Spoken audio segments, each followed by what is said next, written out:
అందరికీ నమస్తే. శ్రీ కొమ్మూరి సాంబశివరావు గారు రచించిన 'నక్కి దాక్కుంది' నవల 4వ భాగం. ముందు భాగాల కోసం డిస్క్రిప్షన్లో మరియు కామెంట్ బాక్స్లో ప్లేలిస్ట్ యొక్క లింక్స్ ఉన్నాయి, ఒకసారి చూడండి.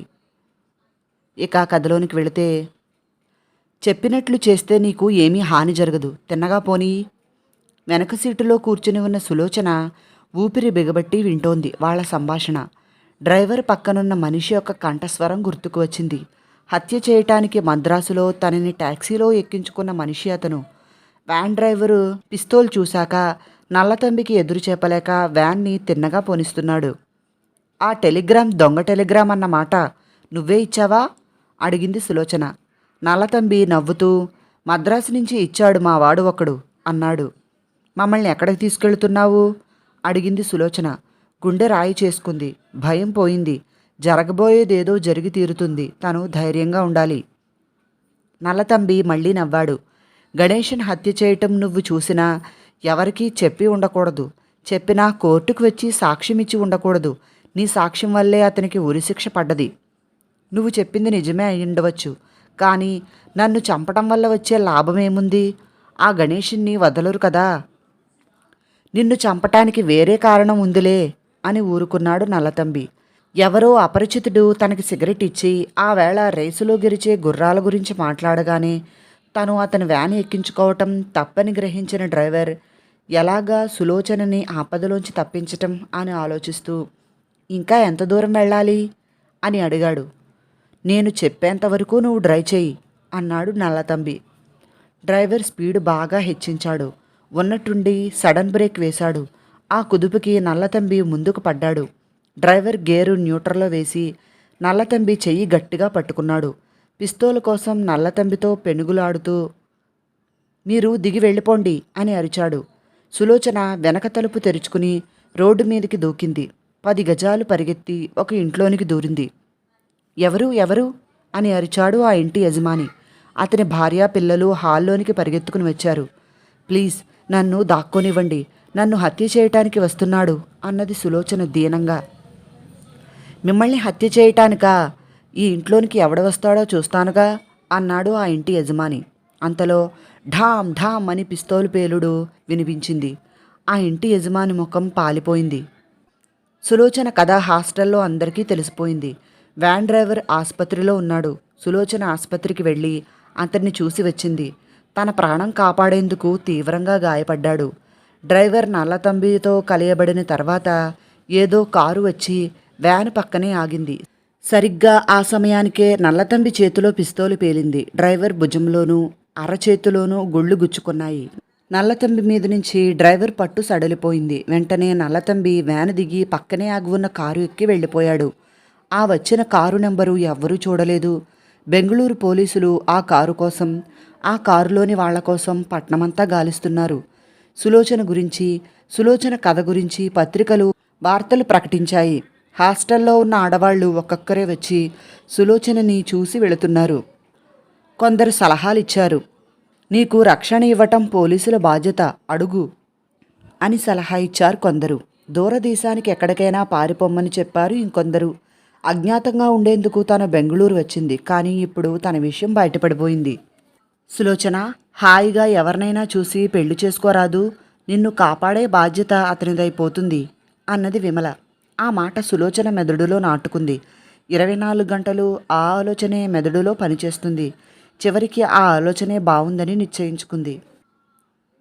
అతను సులోచనని ఆపాదమస్తకము పరీక్షగా చూసి తృప్తితో చిన్న నవ్వు నవ్వి, నన్ను గురించిన వివరాలు చెబుతాను, జాగ్రత్తగా విను అన్నాడు. సులోచన తల ఊపింది. నా పేరు గోవర్ధనరావు, 32 ఏళ్ళు. స్కూల్ ఫైనల్ వరకు చదివాను. ఉద్యోగం చేయవలసిన అవసరం లేదు కనుక అంతటితో చదువు మానేశాను. 25 ఎకరాల మాగాణి, ఒక ఇల్లు ఉన్నాయి. మా నాన్న పోయి చాలా కాలమైంది. అన్నదమ్ములు కానీ అక్క చెల్లెళ్ళు కానీ లేరు. 4 ఏళ్ల క్రితం పెళ్ళయింది. భార్య పోయి ఏడాది అయింది అన్నాడు గోవర్ధనరావు. సులోచన అతన్ని పరీక్షగా చూసింది. పొడుగ్గా సన్నగా ఉన్నాడు. చిందరవందరగా ఉన్న ఉంగరాల జుట్టు, వెడల్పాటి ముఖం, గుండ్రని గెడ్డం, పెద్ద కళ్ళు, కొంచెం ఎర్రగా ఉన్నాయి. మనిషి అనాకారి కాడు, రూపవంతుడు కాడు. నా పేరు రాధ, 20 ఏళ్ళు. నేను స్కూల్ ఫైనల్ పాస్ అయ్యాను. టైప్ రైటింగు, షార్ట్ హ్యాండు నేర్చుకున్నాను. అమ్మ లేదు. నాన్నగారున్నారు. రిటైర్ అయ్యారు. కట్నం ఇచ్చి పెళ్లి చేసే స్థితిలో లేరు. అందుకే తన చెల్లెలి కొడుకుని పెళ్లి చేసుకోమన్నారు. నాకు ఇష్టం లేదు. నా వివాహం సంగతి నేనే చూసుకుంటానన్నాను. నాకు ఆస్తి లేదు, డబ్బు లేదు అన్నది సులోచన. నీకు వేరే ఆస్తి ఎందుకు? నీ అందమే నీ ఆస్తి అన్నాడతను. సులోచన తల వంచుకుంది. మీ నాన్నగారి అనుమతి తీసుకోవాలా? అవసరం లేదు అన్నది. అయితే నీకు ఇష్టమైతే వెంటనే వివాహం ఏర్పాటు చేసుకోవచ్చు కదా? సులోచన తల ఊపింది. ఈ ఊళ్ళోనే వివాహం చేసుకుందామా లేక మీ ఊరికి వెళదామా? మీ ఇష్టం.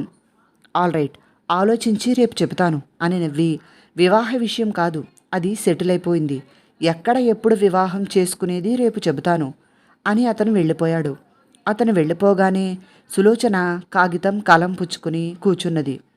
బెంగళూరు నుంచి నాన్నగారికి వధువు కావలను అనే ప్రకటన పత్రికలో చూసి ఉత్తరం రాశానని, ఆ ప్రకటన చేసిన మనిషి నన్ను చూడటానికి వస్తున్నాడని, నిన్న మీకు రాసిన ఉత్తరం అంది ఉంటుందని అనుకుంటున్నాను.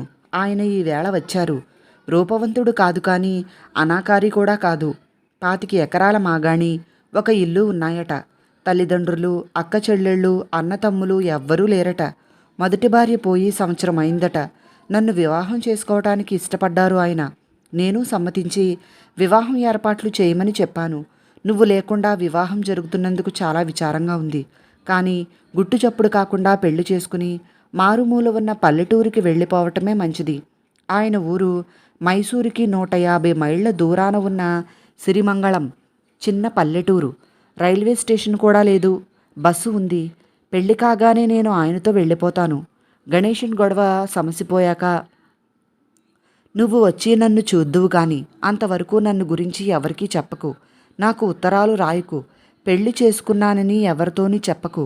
ఆ గణేషన్ మనుషులు ఇక నిన్ను కనిపెట్టి ఉంటారని నా అనుమానం. నేను ఎక్కడున్నది తెలుసుకోవటానికి తప్పకుండా ప్రయత్నిస్తారు. జాగ్రత్త సుమా. నువ్వు ఎక్కడికి వెళ్ళకు నాన్నా. సులోచన ఉత్తరం ఓసారి చదువుకుని కవర్లో పెట్టి అతికించి దాసిదానికిచ్చి పోస్ట్ డబ్బాలో వేసిరమ్మని చెప్పింది సులోచన. తను బెంగళూరు వచ్చి 10 రోజులైంది. బెంగళూరు నుంచి వెళ్ళిపోతున్నానని, వివాహం చేసుకోబోతున్నానని తండ్రికి ఉత్తరం రాసింది. పోలీస్ కమిషనర్తో మాట్లాడానని, మద్రాస్కి తిరిగి రమ్మని, పోలీసులు ఏ అపాయమూ రాకుండా కాపాడతారని కమిషనర్ చెప్పాడని తండ్రి జవాబు వ్రాశాడు. పోలీసుల రక్షణ మీద పూర్తిగా నమ్మకం పోయిన సులోచన అందుకు అంగీకరించలేదు. ఇప్పటికీ ఎన్నోసార్లు చావు నుంచి తప్పించుకుని బయటపడ్డాను. అదృష్టం కలిసి రావటం వల్ల ప్రాణాలతో బయటపడ్డాను, కానీ పోలీసుల ప్రజ్ఞ వల్ల అయితే కాదు. నేను ఆ ఊరికి రాదలుచుకోలేదు అని ఖచ్చితంగా తండ్రికి ఉత్తరం రాసేసింది సులోచన. వధువు కావలను అన్న ప్రకటన చూసి వారికి ఉత్తరం రాసింది. దాని ఫలితమే గోవర్ధనరావు రాక. ఇద్దరి అభిప్రాయాలు, అభిరుచులు ఒకటే. ప్రేమించుకుంటే గానీ పెళ్లి చేసుకోకూడదని అనుకున్నది తను. కానీ ఇప్పుడు అవన్నీ ఆలోచించే సమయం కాదు. గోవర్ధనరావు మంచి మనిషిలాగే కనిపిస్తున్నాడు.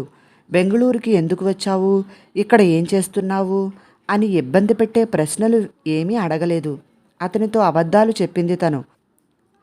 సులోచన అని చెప్పి తన గురించి నిజాలన్నీ చెబితే తనతో పాటు అతను అనుక్షణము భయంతో ఉంటాడు. అతని బతుకు కూడా కష్టతరం అవుతుంది. అందుకని అసలు విషయం దాచేసింది. ఆ మారుమూల ఉన్న పల్లెటూళ్ళలో తను ఉన్నట్టు ఎవరికీ తెలియదు. గణేషన్ గొడవ సమసిపోయిన తర్వాత నిజం చెప్పవచ్చును అనుకున్నది. పేరు మార్చుకోవటంలో తప్పే ఉంది. మంచి పేరే ఏరుకుంది తను. రాధ. గణేషన్ ప్రభుత్వానికి అర్జీ పెట్టుకున్నాడని పత్రికల్లో పడింది. ప్రభుత్వం తన నిర్ణయం ఇంకా ఎంతకాలానికి ప్రకటిస్తుందో అనుకున్నది సులోచన పత్రిక చూసి. నల్లతంబి గదిలోనికి వచ్చి నిట్టూరుస్తూ కుర్చీలో చతికిలబడ్డాడు. రాఘవన్ తనకు సిగరెట్ వెలిగించి సిగరెట్ ప్యాకెట్ నల్లతంబి మీదకి విసిరేసి, ఏమైంది తెలిసిందా అడిగాడు. నల్లతంబి పెదిమి విరిచాడు. రాఘవన్ కళ్ళు చిట్లించి, మనిషి ఎలా మాయమవుతుంది? ఎక్కడో ఒకచోట ఉండాలి కదా. నిజమే, కానీ ఎక్కడున్నది తెలియటం లేదు. ఎన్నో విధాలా ప్రయత్నించాను. ఏమేం చేశావేమిటి? ఆ శేషగిరిని కలుసుకుని నేను పోలీస్ కమిషనర్ ఆఫీస్ నుంచి వస్తున్నానని సులోచన చిరునామా చెప్పమని అడిగాను. నాకు చెప్పనని, పోలీస్ కమిషనర్తోనే మాట్లాడుతానని చెప్పి కమిషనర్ని చూడడానికి బయలుదేరాడు. నేను చల్లగా జారుకున్నాను. బెంగళూరులోనే ఉందేమో అన్నాడు రాఘవన్. లేదు, హాస్టల్లో నుంచి సామాన్తో సహా వెళ్ళిపోయిందని తెలిసింది కదా. రైల్వే స్టేషన్కి వెళ్ళిందని తెలిసింది, కానీ ఏ రైలు ఎక్కింది తెలియలేదు. అరగంట తేడాలో మైసూరుకి, సికింద్రాబాద్కి, మద్రాసుకి, గుంతకల్లుకి రైళ్లు ఉన్నాయి. ఏ రైలు ఎక్కింది ఊహించటం ఎలా? రాఘవన్ సగం కాల్చిన సిగరెట్టు కాలుతో నలిపేసి ఇంకొక సిగరెట్ వెలిగించి, మరణశిక్ష రద్దు చేయమని ప్రభుత్వానికి పెట్టుకున్న అర్జీని నిరాకరింపబడినదని ఈవేళ ప్రకటించారు అన్నాడు. అంటే మనకింక అట్టే గడువు లేదన్నమాట. అవును, ఆ విషయమే నీకు జ్ఞాపకం చేస్తున్నాను. నల్లతంబి 10 నిమిషాల పాటు ఆలోచిస్తూ మౌనంగా ఉండిపోయాడు. తర్వాత గట్టిగా బీడీ పొగ పీల్చి, ఓ ఆలోచన తట్టింది, కాస్త ధైర్యం చేయాలి అన్నాడు. ఏమిటి చెప్పు. మనము శేషగిరి అని నల్లతంబి పథకం చెప్పటం ప్రారంభించాడు. ఏయ్ నిన్నే పిలిచాడు గోవర్ధనరావు. ఆ కిటికీ దగ్గర ఏం చేస్తున్నావు? సులోచన గోవర్ధనరావుని సూటిగా కళ్ళలోనికి చూస్తూ, ఏమీ లేదు, ఊరికే నిలుచున్నాను అన్నది. నాకు క్షవరానికి వేడి నీళ్లు కావాలని చెప్పాను, వినబడలేదు? లేదు అన్నది. నా మాట వినబడనంత వింత బయట ఏమున్నదేమిటి? ఏమీ లేదు. ఆ సైకిల్ షాపు సీతారాం అటు వెళ్తున్నాడా అడిగాడు. లేదే. గంటకి 4 సార్లు ఈ ఇంటి ముందు నుంచి పోవటం, నువ్వు ఈ కిటికీ దగ్గర నిలబడి అతన్ని చూస్తుండటం నేను గమనించలేదనుకుంటున్నావా అడిగాడు గోవర్ధనరావు. సులోచన గోవర్ధనరావుని కోపంగా చూస్తూ, మీకు మతిపోయింది అన్నది. అవును, నీలాంటి ఆడది ఇంట్లో ఉంటే మతిపోదు.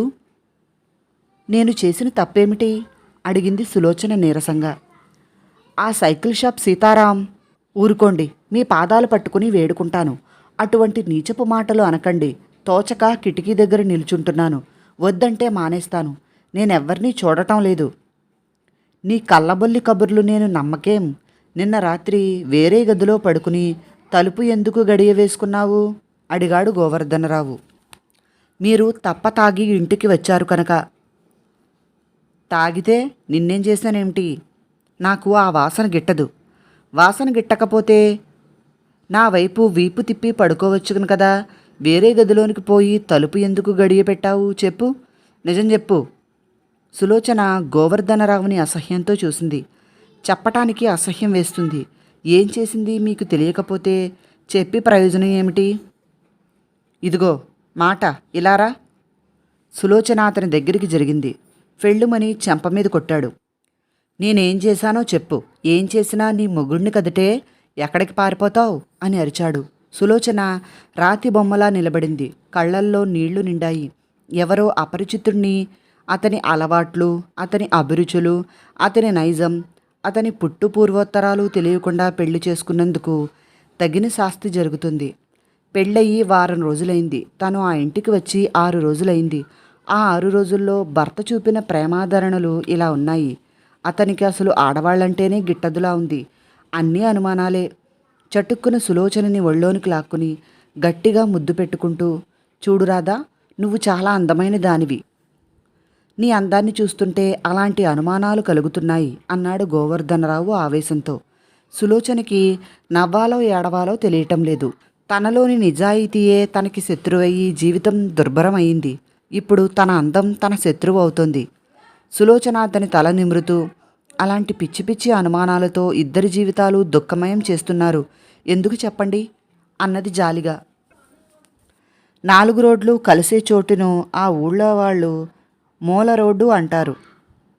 కుడివైపున ఊటీకి వెళ్ళే రోడ్డు, ఎడమవైపున బెంగుళూరు రోడ్డు, మరొకటి కోయంబత్తూర్, 4వది కూజుకు వెళ్ళే రోడ్డు. సిరిమంగళం చాలా చిన్న ఊరు. 2000 జనాభా. ఇళ్ళు దగ్గరగా ఉండవు. ఎవరి పొలంలో వాళ్ళు ఇళ్ళు కట్టుకున్నారు. అందువల్ల ఒక ఇంటికి ఇంకొక ఇంటికి చాలా దూరం ఉంటుంది. 4 రోడ్లు కలిసే ఆ మూల రోడ్లో ఒక కిళ్ళీ కొట్టు, ఒక రైస్ మిల్లు, ఒక చిన్న హోటలు ఉన్నాయి. రామయ్య కాఫీ హోటల్ అని చిన్న బోర్డు ఒకటి ఆ హోటల్ గోడకి తగిలించి ఉంది. ప్రొపరైటరు, మేనేజరు, సర్వరు, వంట మనిషి అన్నీ రామయ్య ఒక్కడే. తెల్లారి నుంచి ఊళ్ళో ఉన్న కుర్రకారంతా ఆ హోటల్కి వచ్చి వెళుతూ ఉంటారు. ఆ ఊరి పోస్ట్ మాస్టర్, పోస్ట్ మ్యాన్ కూడా రామయ్యే. పోస్ట్ కార్డులు, స్టాంపులు కొనటానికి మధ్యాహ్నం జనం వస్తూ ఉంటారు అక్కడికి. అందువల్ల ఊళ్ళో ఏం జరిగినా వెంటనే రామయ్యకి తెలుస్తుంది. అన్ని విషయాలలోనూ రామయ్యని అందరూ సలహా అడుగుతూ ఉంటారు. తెల్లారి 6 గంటలకి కాఫీ హోటల్ తెరుస్తాడు. రాత్రి 8 గంటలకి మూస్తాడు. తీరిక ఎరగడు. రామయ్యకి 45 ఏళ్ళు. లావుగా ఎర్రగా ఉంటాడు. బట్టతల, కళ్ళద్దాలు, పచ్చటి మల్లుపంచ కట్టుకుని షర్టు వేసుకుంటాడు. చలిగా ఉన్నప్పుడు ఊలుకోటు తొడుక్కుంటాడు. ఒక 2 ఇడ్డెన్లు ఇలా తే రామయ్య. గోవర్ధనం మళ్ళీ పెళ్లి చేసుకున్నాడట కదా, పట్నం నుంచి ఎవరో అమ్మాయిని తీసుకొచ్చాడట అన్నాడు రైస్ మిల్ మేనేజరు. అవును, గోవర్ధనే చెప్పాడు. నేనింకా అతని పెళ్ళాన్ని చూడలేదు. చూస్తావు, ఎందుకు చూడవు? ఏ కార్డు కోసమో నీ కొట్టుకి రాకపోతుందా? నేను చూశాను అన్నాడు సైకిల్ షాప్ సీతారాం. ఎలా ఉంటుందేమిటి? మధుబాలలా ఉంది. ఎవరా మధుబాల? అడిగాడు ఇంకో ఆసామి. సినిమా తారలే అన్నాడు రామయ్య. అంత అందమైన పెళ్ళాన్ని తెచ్చుకున్నాడా గోవర్ధనం? ఎప్పుడూ తాగి పడుండేవాడికి అంత అందమైన పెళ్ళం ఎందుకు అన్నాడు రైస్ మిల్ మేనేజర్. అతని గొడవ అతను చూసుకుంటాడులే, మనకెందుకు? ఆ కొత్త డాక్టర్ ప్రాక్టీస్ బాగా పెరుగుతుందట కదా, చుట్టుపక్కల ఊళ్ళ వాళ్ళంతా మందుల కోసం ఈయన దగ్గరికే వస్తున్నారట కదా అన్నాడు రామయ్య. అవును, నీలకంఠం గారి అబ్బాయి బతకటం కష్టమని పట్నంలో పెద్ద ఆసుపత్రికి తీసుకెళ్ళమని డాక్టర్ పంతులు చెప్పాడట. అది ఈ కొత్త డాక్టర్కి తెలిసి తనే స్వయంగా వెళ్ళి పట్నం తీసుకువెళ్ళవలసిన అవసరం లేదని, తనే నెమ్మది చేస్తానని చెప్పి ఆ వేళే ఏదో ఆపరేషన్ చేశాడట. మన్నాడు నుంచి నీలకంఠం గారి అబ్బాయి కోలుకోవటం మొదలుపెట్టాడు. వారం రోజుల్లోపన లేచి తిరగటం ప్రారంభించాడు. ఈ విషయం ఆ నోట్లో ఈ నోట్లో నాని చుట్టుపక్కలంతా పాకింది. అందుకే అందరూ ఈ కొత్త డాక్టర్ చుట్టూ చేరుతున్నారు అన్నాడు సైకిల్ షాప్ అతను. 30 ఏళ్లుగా మన ఊళ్ళో ఉంటూ మనకి మందులు ఇస్తూ మనల్ని కాపాడుతున్న పంతుల్ని అలా ఉన్నట్టుండి నిర్లక్ష్యం చేయటం న్యాయం కాదు. పెద్దవాడయ్యాడు, పొరపాట్లు చేయవచ్చు.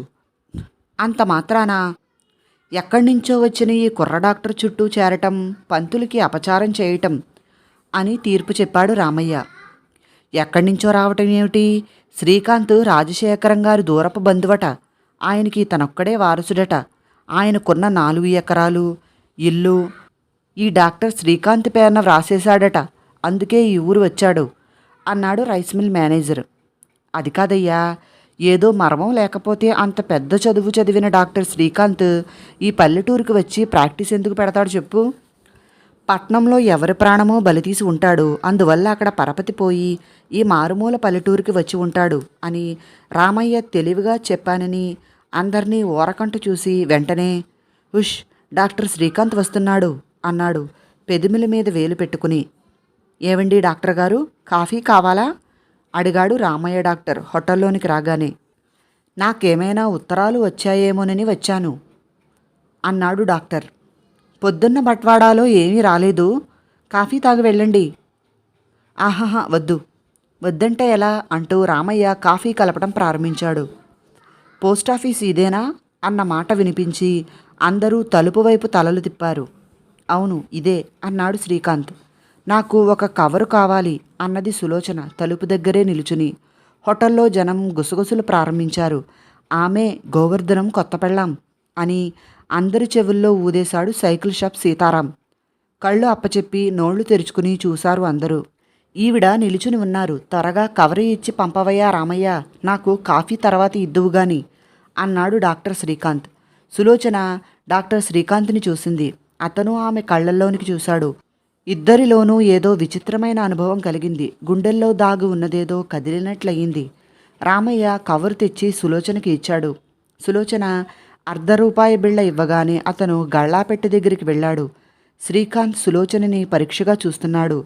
పరాయి స్త్రీని అలా చూస్తాడేం అనుకున్నారు హోటల్లో కూర్చున్నవాళ్ళు.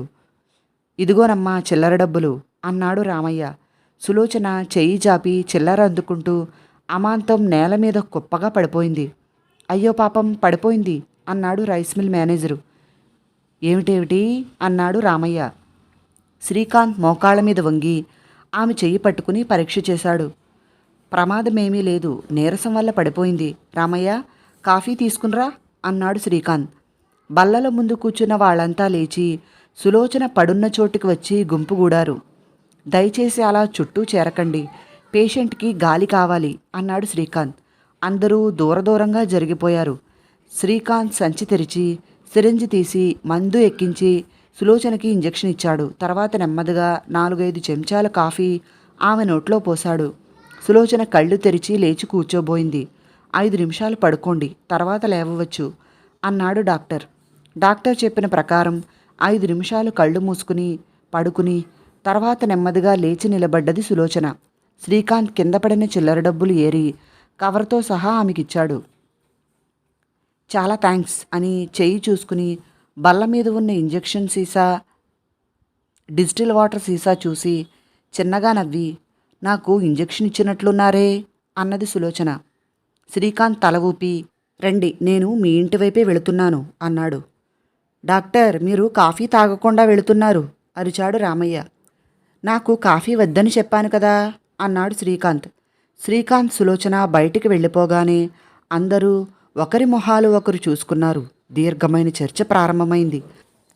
డాక్టర్ శ్రీకాంత్ ప్రవర్తన అసభ్యంగా ఉందని కొందరు, లేదని డాక్టర్ కనుక అలా ప్రవర్తించాడని కొందరు.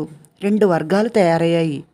సులోచనని చూసి చూడటంతోటే ఆమె ఆరోగ్యంగా లేదని గుర్తించటం వల్లే ఆమెని పరికించి చూశాడని, డాక్టర్ కనుక ఆమెకు తోడు వెళ్ళాడని డాక్టర్ శ్రీకాంత్ అభిమానులు అన్నారు.